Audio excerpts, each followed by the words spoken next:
So in 1963, we got the first regulatory act for this housing industry, and this act is popularly known as MOFA.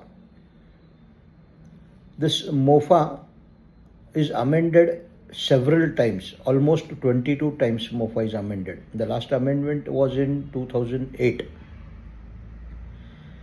MOFA, when it was enacted, the intent of the act was very clear, and it was read as an act to regulate for a certain period. Now this "for a certain period" word is been removed in the amendment of 2005, and now it is read as an act to regulate in the state of Maharashtra the promotion of the construction of, the sale and management, and the transfer of flats on ownership basis.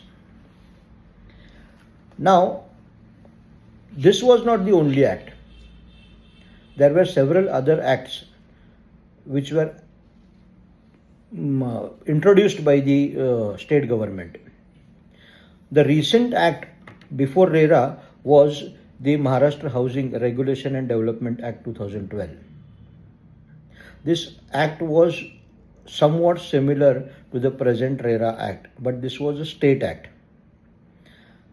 Even in this act, there was an authority. Authority was planned in this. But eventually, when the Central Act came into existence, this act was repealed by Section 92 of RERA Act. MOFA still exists.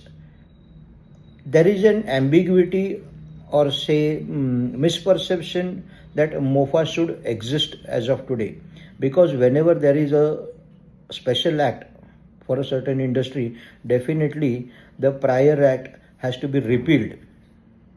And it is seen that there was an intent to repeal this act. But there are certain provisos to this repealment.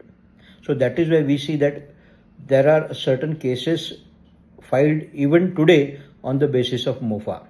This is a different question. We'll have a separate video on this chapter. But now what we have to see is the enactment of RERA.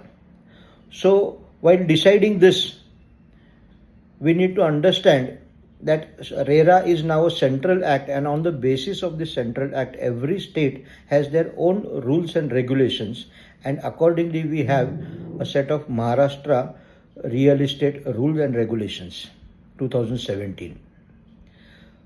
The common factor in all these acts till date, be it state act or be it central act, was to regulate the industry